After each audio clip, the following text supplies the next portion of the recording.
Estamos de volta com o Pensamento Jurídico, uma produção da Amages. Participe de nosso programa pelo e-mail pensamento@amages.com.br, pensamento@amages.com.br. Envie a sua sugestão e seu pedido de entrevista aqui no Pensamento Jurídico. Hoje nós estamos discutindo os 2 anos de vigência da Lei do SAC, a lei que regula os serviços de atendimento ao consumidor e realmente o desempenho dela nesse período aí.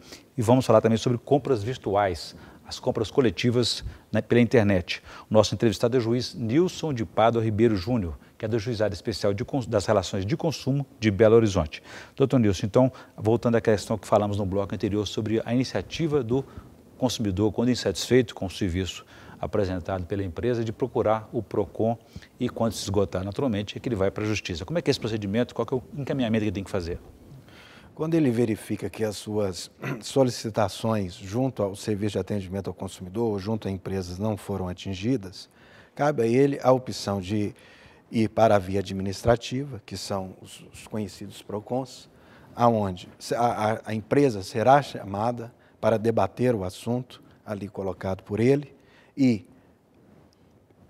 a fazer o acordo que entender necessário. Caso isso frustre, ele pode procurar a Justiça para pleitear os seus direitos. No caso, o Juizado Especial. No caso, o Juizado Especial das Relações de Consumo, em Belo Horizonte, e no interior os Juizados Especiais, cíveis, e também pode procurar a Justiça Comum. E é importante ele, ao levar sua reclamação, sua queixa, ele levar algumas anotações, algumas observações sobre o desempenho e o comportamento daquele serviço, tipo o dia, o horário que ligou, quanto tempo esperou, isso é importante? Sim, é importante trazer não só o defeito em si, o produto, a nota fiscal, mas, sobretudo, que ligou para o serviço de atendimento ao consumidor, fez o apontamento, anotou o número de protocolo, que isso é importante, para que a Justiça possa determinar que a empresa exiba aquela gravação da conversa feita entre o consumidor e o seu atendente, para que ela possa servir de prova no processo. Aí a empresa que tem que provar que ela não cometeu aquele tipo de irregularidade, desvio, né? Doutor Nilson, e com o PROCON as empresas agem de maneira diferente do consumidor? O PROCON ele tem a finalidade de conciliar as partes, de tentar resolver aquela reclamação que ali chegou. Mas ele não tem o poder de imposição, que é cabível somente ao Poder Judiciário, à Justiça. Muito bem. Eu vou agora chamar os nossos universitários da Faculdade Isabela Rendes para me ajudar a entrevistá-lo. A primeira pergunta é do Edson Gomes Mirante, por favor.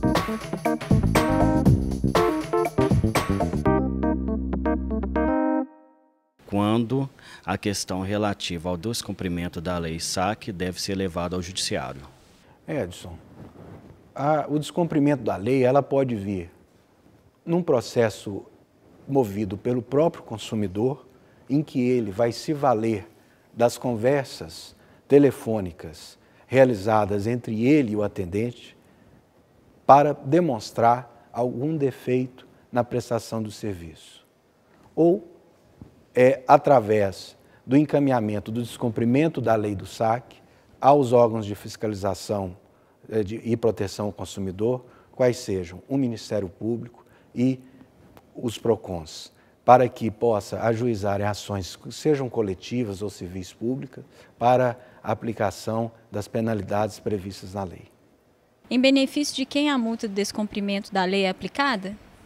Natália, é em benefício ao Fundo de Proteção ao Consumidor, estipulado no Código de Defesa do Consumidor. Gostaria de saber se há possibilidade do consumidor pleitear danos morais ou materiais pelo descumprimento da lei SAC por parte das empresas. Paloma, desde que seja de forma particularizada, ou seja, ela fez um requerimento de suspensão daquela cobrança. A cobrança, a reclamação dela não foi atendido pelo Serviço de Atendimento ao Consumidor e gerou, por exemplo, envios de cobrança para a sua residência ou inscrição do seu nome perante a SPC e Serasa. Com isso, ela pode se valer daquelas informações prestadas pelo SAC, como eu falei, sempre anotando o número do protocolo, a data e o horário de que ocorreu aquela conversa e se valer dessa prova para buscar os seus direitos, seja de cunho de danos morais ou materiais.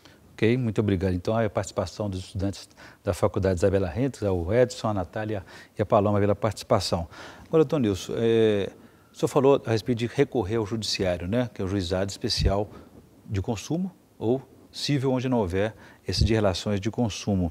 Agora, não custa lembrar que não é preciso de advogado para recorrer ao juizado. Sim. As causas até 20 salários mínimos, elas podem ser ajuizadas, apresentadas à justiça somente pelo consumidor, através do serviço de atermação disponibilizado em todos os juizados especiais. Então, isso, o que mais dificulta a efetivação da aplicação dessa lei? A efetivação dessa lei é a falta de punição, impunidade, ou é a falta de iniciativa, de participação mesmo do consumidor? É um conjunto. Desde a ausência de punição e a determinação do seu cumprimento, até a ausência da participação do consumidor em denunciar as violações dessa lei. Agora, também é importante registrar que esses 2 anos de vigência da lei permitiu, pelo menos, que aumentasse o número de empregos para esse tipo de serviço de call center, né? Sim, são vários empregos colocados, as pessoas, inclusive o próprio decreto fala que essas pessoas têm que ser treinadas, têm que se basear nos princípios da boa-fé, da cordialidade, da eficiência, da eficácia dos seus atos. Então, é um serviço de muita responsabilidade e de muito empenho daqueles que o prestam. E o registro que nós temos aqui, informação, que são mais de 500 mil funcionários já trabalhando nesse setor de call center, né? Agora, doutor Nilson, eu gostaria de saber o seguinte, quando que esse relacionamento entre consumidor e empresas passa a ser virtual, como é que fica, quem que regula esse tipo de serviço? É regulado também pelo Código de Defesa do Consumidor. O consumidor, ele, através da internet, efetiva as suas compras e as recebe em casa, no seu domicílio ou no seu trabalho, cabendo a ele o direito do arrependimento ou da desistência, no prazo de 7 dias, caso não esteja satisfeito com aquele produto. E também reclamar por defeitos e repará-los junto às assistências técnicas disponibilizadas pelo fabricante. Desde que essa empresa realmente exista, né? Doutor Nilson, eu vou fazer um novo intervalo. Eu gostaria que no próximo bloco a gente conversasse um pouco mais sobre esse mundo virtual e essa nova modalidade de compras, que são as compras em sites, compras coletivas. Que tipo de cuidado o consumidor tem que ter na hora de efetivá-la, de realizá-la? A gente volta em instantes.